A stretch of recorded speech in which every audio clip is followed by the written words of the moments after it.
అందరికీ వందనములు. దేవుని నామానికి స్తోత్రములు. ఎలా ఉన్నారండి? బాగున్నారా? మంచిది. ప్రతిరోజు నా వాక్యం వింటున్నారని, ఆశీర్వదించబడుతున్నారని నమ్ముచున్నానండి. సో నేటి మన ధ్యానాంశము అందరూ ఆశీర్వదించబడిరి. అందరూ ఆశీర్వదించబడిరి. కీర్తనల గ్రంథము 105వ అధ్యాయము 37వ వచనము చదువుకుందామండి. అక్కడ నుండి తన జనులను వెండి బంగారములతో ఆయన రప్పించెను. వారి గోత్రములలో నిస్సత్తువ చేత తొట్టిల్లు వాడు ఒక్కడైనను లేకపోయాను. అక్కడ నుండి ఎక్కడి నుండి అండి? ఇశ్రాయేలుని ఐగుప్తు నుండి ఆయన వెండి బంగారములతో ఆయన రప్పించెను. వెండి బంగారములు ఎక్కడ? వీరు ఐగుప్తీయుల దగ్గర అప్పుగా తీసుకొని, మాకు ఇప్పుడే మా దేవుణ్ణి ఆరాధించి వస్తాము, మాకు మీ వెండి బంగారములు వస్త్రములు ఇవ్వండి, మాకు లేవు కదా, మా దేవుడి దగ్గరికి వెళ్ళి ఆరాధన చేసుకొని వస్తాము అని చెప్పేసి అడగమని మోషే చెప్తాడండి. మోషే చెప్పిన మాట ప్రకారం వాళ్ళందరూ వెళ్ళి వాళ్ళని వెండి బంగారం అడిగి తీసుకొని పెట్టుకొని, వస్త్రాలు కూడా, నూతన వస్త్రాలు కూడా, మంచి వస్త్రాలు కూడా తీసుకొని వాళ్ళ దగ్గర వేసుకొని ధరించుకొని అందరూ ఐగుప్తు నుంచి బయలుదేరతారండి. మోషే వారిని అందరినీ తీసుకొని వస్తాడు. ఆ విధంగా వారు ఐగుప్తీయులను దోచుకోవడం అనేది జరిగిందండి. అర్థమైందా? సో అక్కడ నుండి తన జనులను వెండి బంగారములతో ఆయన రప్పించెను. వారి గోత్రంలో నిస్సత్తువ చేతి తొట్టిల్లు వాడు ఒక్కడైనను లేకపోయాను. దేవుడు ఇక్కడ ఒక్కడైనను లేకపోయాను, అందరినీ ఆశీర్వదించాడండి దేవుడు. ఇశ్రాయేలులో 40 లక్షల కాల్బలాన్ని దేవుడు ఐగుప్తు నుంచి నడిపించాడు. వాళ్ళల్లో ఒక్కళ్ళను కూడా విడిచిపెట్టకుండా అందరినీ ఆశీర్వదించాడు. ఎలా ఆశీర్వదించాడు వాళ్ళందరినీ అంటే, వాళ్ళ కాళ్ళకి వేసుకున్న చెప్పులు అరిగిపోలేదు, వాళ్ళు వేసుకున్న బట్టలు మాసిపోలేదు, వారికి ఆహారం ఏమీ తక్కువగా 40 సంవత్సరాలు వారిని అరణ్యంలో పోషించాడు. ఈ రీతిగా దేవుడు వారిని ఆశీర్వదించాడు. ఇక్కడ ఈ వచనము మనకు కూడా అన్వయిస్తుందండి. వారి గోత్రములలో నిస్సత్తువ చేతి తొట్టిల్లు వాడు ఒక్కడైనను లేకపోయాను. ఒక్కడిని కూడా విడిచిపెట్టకుండా అందరినీ దేవుడు ఆశీర్వదించాడు. ఇదే వచనం మనకి అన్వయిస్తుందండి. మనల్ని కూడా దేవుడు ఒక్కడిని కూడా విడిచిపెట్టకుండా అందరినీ ఆశీర్వదించే దేవుడు అండి. ఎందుకంటే దేవుడు సూర్యరశ్మి, సూర్యుని నుండి వెలుతురు అందరికీ ఇస్తున్నాడు కదండి.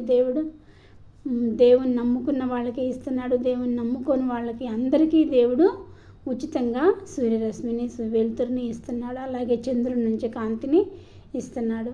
అలాగే సృష్టించిన సృష్టి మొత్తం అందరూ అనుభవిస్తున్నారు. ఈ సృష్టిలో ఉన్న ప్రతి ఒక్క వస్తువుని దేవుని నమ్ముకున్న వాళ్ళే కానీ, నమ్ముకొని వాళ్ళు కానీ అందరూ అనుభవిస్తున్నారు. అలాగే ఎవరైతే యేసుప్రభుని నమ్ముకుంటారో వారిని ఎవరిని కూడా యేసుప్రభు విడిచిపెట్టండి. ఒకవేళ ఇప్పుడు నువ్వు కష్టాల్లో ఉన్నావేమో, నష్టాల్లో ఉన్నావేమో, శ్రమల్లో ఉన్నావేమో, శోధనలో ఉన్నావేమో, ఇప్పుడు ఒకవేళ నువ్వు కష్ట పరిస్థితుల్లో ఉన్న దేవుడు నిన్ను ఆశీర్వదిస్తాడండి. ఈ రోజు నుంచి దేవుడు నిన్ను ఆశీర్వదించడం మొదలు పెడతాడు. నువ్వు దేవుని దగ్గరికి వచ్చి మొరపెట్టు బిడ్డ, ఏమనంటే, నాకు ఉన్న సమస్య ఇది ప్రభువా. నువ్వు ఇక్కడ ఇశ్రాయేలుల మూలుగులు వినబడి మోషేని తీసుకొచ్చాడు దేవుడు. కాబట్టి ఇశ్రాయేల్ యొక్క ప్రార్థన దేవునికి వినబడింది. వాళ్ళ యొక్క మూలుగులు దేవునికి వినబడి మోషేని ఏర్పాటు చేసుకొని మోషే అహరోనుల ద్వారా వారిని ఐగుప్తు నుంచి విడిపించడం జరిగింది.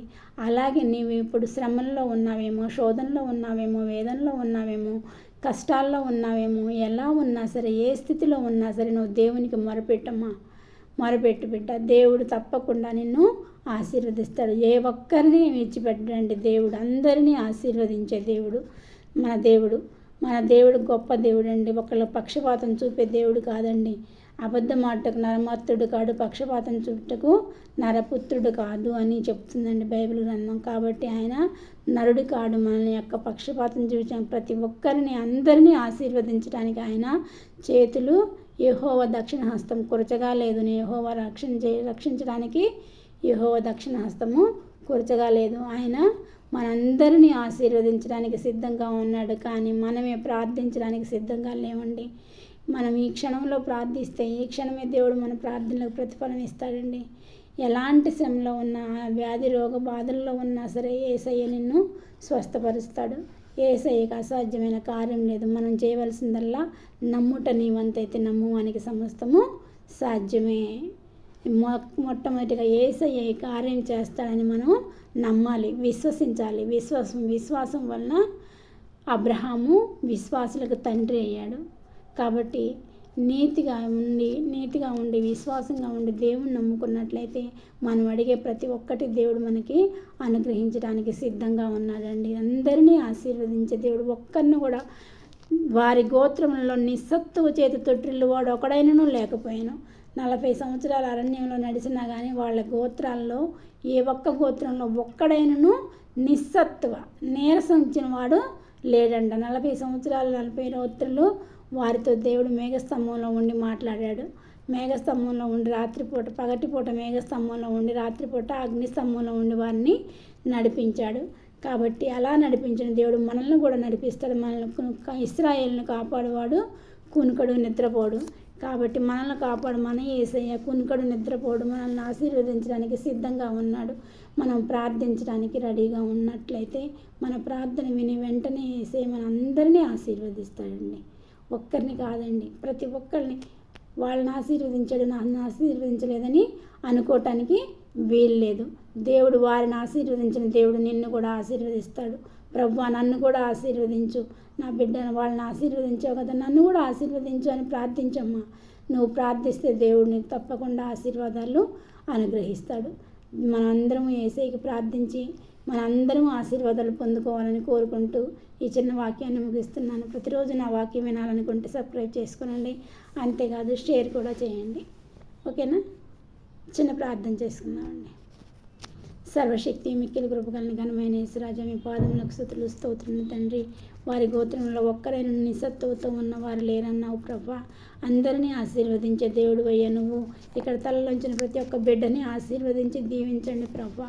వారి ఎట్టి సమస్యల్లో ఉన్న, శోధనలో ఉన్న, వేదనలో ఉన్న వారి శోధన వేదన బాధలను తీసివేసి వారికి ఆనంద తైలంతో అనుగ్రహించమని మా ప్రభును ప్రియకుమారుడైన యేసుక్రీస్తు నామమున అడుగుచున్నాను తండ్రి. ఆమెన్.